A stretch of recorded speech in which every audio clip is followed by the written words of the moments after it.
ऋषियों ने जब शास्त्र गढ़े तो सूत्र तो लिख दिए, उनका विश्लेषण, उनका विस्तारीकरण शास्त्रों में नहीं लिखा। सूत्र और श्लोक में एक यही बड़ा अंतर है कि सूत्र का मतलब फॉर्मूला, श्लोक का मतलब एक कथन आपका, पर सूत्र में कई कई संकेत रहस्य छुपे रहते हैं। तो उन्होंने जो सूत्र गढ़े उनमें कईयों का विश्लेषण अब हमें करना पड़ता है। वो ये काम हमारे लिए छोड़ गए, आपके लिए छोड़ गए। जैसे उदाहरण देता हूँ, शरद पूर्णिमा की रात्रि है, उस एक दिन एक खास राशि नक्षत्र में चंद्रमा होते हैं,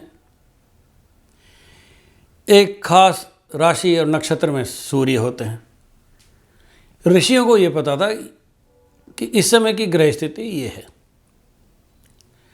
परंतु उन्होंने यह न लिख कर जो सूत्र लिखे उसमें एक जरा सा संकेत दे दिया कि जब शरद पूर्णिमा हो तो विषपाइयों के काटने से अधिक मृत्यु हो, अधिक संख्या में मृत्यु हो। ये क्या बात हुई? शरद पूर्णिमा की शीतल चांदनी में तो हम खीर रखकर और अपने ऊर्जा को बढ़ाने के लिए, काम को बढ़ाने के लिए प्रसाद ग्रहण करते हैं। उस दिन की चांदनी तो खीर में चमत्कार उत्पन्न कर देती है। हम यद्यपि भूल गए हैं, पर कविराज, वैद्यराज उसमें कुछ दवाइयाँ भी मिलाते थे, शायद बाजीकरण की दवाइयाँ होंगी जो मनुष्य की शक्ति सामर्थ्य को बढ़ाती है। पर ऐसा नहीं वो खीर पुरुषों के लिए ही होती हो, वो प्रसाद स्त्रियां भी ग्रहण करती थी। इसलिए वैद्यराज ये भी जानते थे कि जो शरद पूर्णिमा की खीर है वह समान रूप से स्त्री पुरुषों द्वारा ली जा सकती है। वो श्वसन रोगों की भी दवा होती थी। तो इतना सुंदर जब कोई चंद्रमा का प्रयोग मानव ने कर लिया तो ये क्या बात हुई कि विषपाइयों के जो कीड़े या जानवर जहर रखते हैं उनके काटने से मृत्यु हो जाए। आधुनिक विश्लेषण क्या हो सकता है? मक्खियाँ जो शहद बनाती हैं, चुनती हैं, जोड़ती हैं, पुष्प पराग को ग्रहण करती हैं, शहद में परिवर्तित करती हैं और अपने छत्तों में उसको संग्रहित कर देती हैं, जो आगामी महीनों में जब बसंत के मौसम या सर्दी के मौसम नहीं रहेंगे तो उनके भोजन का कार्य करेगा। आप उस समय जब छत्ते मधुमक्खी के शहद से भरे हुए हों, जरा उंगली तो करके देखिए उनकी तरफ। एक नहीं, दो नहीं, हजारों मक्खियां आपके ऊपर टूट पड़ेंगी और उस विष दंश से बहुत मृत्यु होती हैं। आज भी मक्खियां उस शहद को बचाने के लिए अपनी जान लड़ा देती हैं। तो ऋषियों ने यह कथा तो कही नहीं, पर ज्योतिष के फार्मूले दे गए। हमें इस बात को समझना होगा। ऋषियों ने बहुत सारा काम हमारे लिए छोड़ दिया। एक छोटा सा उदाहरण देता हूँ। उन वशिष्ठ ऋषि को, पाराशर ऋषि को, नारद ऋषि को ये नहीं पता था कि कोई सरपंच नाम का प्राणी कभी धरती पर उत्पन्न होगा, वरना लिख जाते इस राजयोग में सरपंच बने। कौन सरपंच? जिसको बहुत सारी शक्तियाँ तहसीलदार की प्राप्त हैं, खासतौर से नामांतरण इत्यादि की, म्यूटेशंस कहते हैं अंग्रेजी में, जिसमें भूमि इधर से उधर हो जाती है। परंतु वो एक राजयोग गढ़ के दे गए। ये हमको समझना है कि ये राजयोग सरपंच पर भी लागू होता है। ये हमको समझना है कि विषपाइयों की, जहर से काट खाने वालों की, काट खाने से जहर छोड़ने वालों की क्या क्या प्रजातियां हो सकती हैं। तो ऐसे करके धीरे धीरे ज्योतिष का विस्तार होता गया। एक एक चीज़ ऋषि लोग गढ़ते गए और उनको तब किताबें नहीं होती थी, पेन नहीं होता था। आप जानते हैं गुरु परंपरा से, गुरु शिष्य परंपरा से, पिता पुत्र परंपरा से कैसे ज्ञान नीचे उतरता चला गया। ये तो बात हुई चंद्रमा की। अब उन्होंने आकाश के तारों में भूमि पर जो जीव रहते हैं उनका समीकरण खोजना शुरू किया।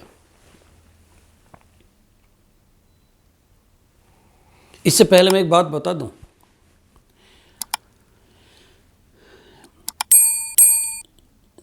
अंतर्राष्ट्रीय जो एस्ट्रोनॉमिकल कॉन्फ्रेंस थी, उन्होंने बहुत सारे नक्षत्रों को खोज लिया था। भारतीय ऋषियों ने भी बहुत सारे नक्षत्रों को खोज लिया था, पर काम में लिए केवल 27। एक 28वां भी है जिसे हम अभिजित कहते हैं। आधे मामलों में काम आते हैं, आधे मामलों में नहीं आते।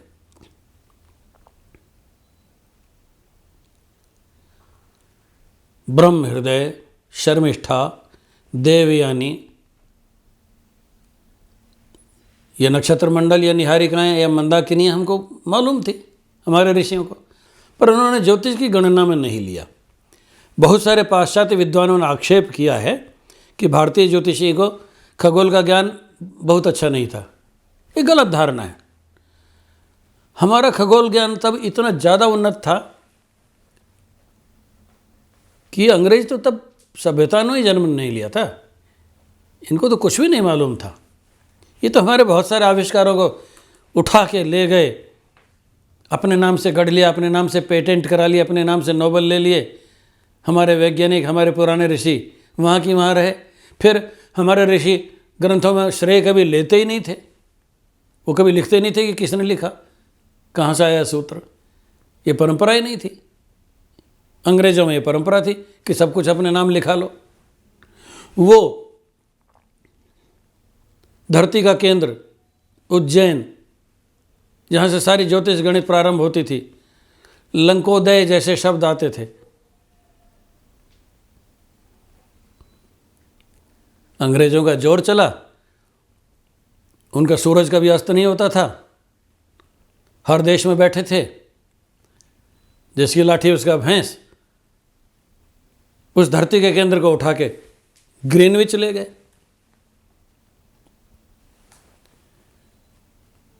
No astrological or astronomical evidence as to which must be the center of the earth, but the Indian ancient sages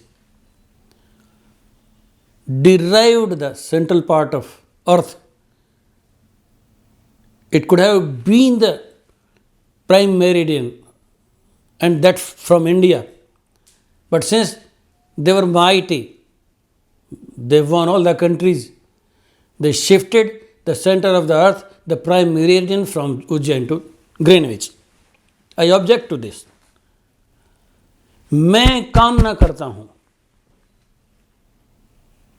कि वो अंग्रेज जो इतना शक्तिशाली था, पूरी धरती पर जिनका राज था और आज जिनका पतन हो गया है, मैं कामना करता हूं कि मेरे जीवन काल में वो ग्रीनविच उठ के फिर से उज्जैन आ जाए।